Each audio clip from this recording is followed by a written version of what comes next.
Many people across the nation are expressing their opinions regarding the George Zimmerman verdict, and now a local church pastor is using the sign outside of his church building to do the same thing, and the message has a lot of people talking. Kalisha Whitman met with the pastor today. She joins us now here in the studio. I'm so fascinated by freedom of speech. We love freedom of speech until somebody puts something up that we don't like, and then it really gets dialogue going. This pastor has done this before, an interesting story tonight. He has. He's done it before historically, Mike, and he said the same thing today.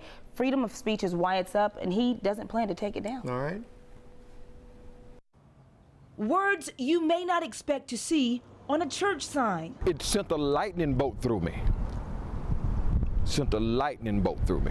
New Era Baptist Church pastor Michael Jordan says the outcome of the state of Florida versus George Zimmerman trial led him to put this message outside of his church.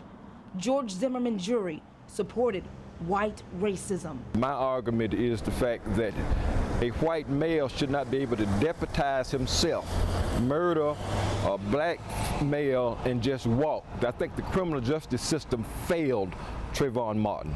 And Pastor Jordan stands by his statement.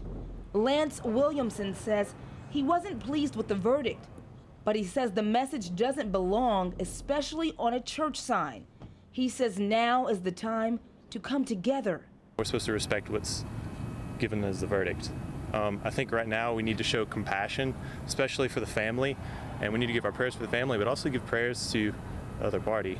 I wanted to know how Pastor Jordan would react if he ever met Zimmerman. Let's just say George Zimmerman came to your church. Would you still be able to preach or pastor to him? If George Zimmerman came to my church, I would want him to have a feeling of remorse and repentance and humble himself that he's wrong.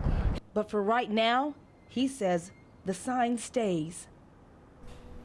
And as you said earlier, he's put up other messages that got everyone's attention. I hope everyone maybe thinks, the pastor and all of us, that these kind of events will prompt dialogue between us where we can talk about things we agree on, things we don't agree on. We've done that in the newsroom, and maybe people will do it in the community as well. I know, and a lot of people were telling me this is just, like you said, a time to start the dialogue and have some peaceful conversations so that people can get past the incidents that happen and hopefully move on. Where we don't want to get is to where people are told, oh, you can't put, unless it's obscene or just so offensive, you can't put a message on your church sign. No, we want people to be able to say what they want and express themselves. And I bet you'll find Pastor Michael Jordan doing that. Yeah, again, on down the time. road, probably so. All right, Kalisha, interesting story. Thanks very much. Also tonight, a new attempt.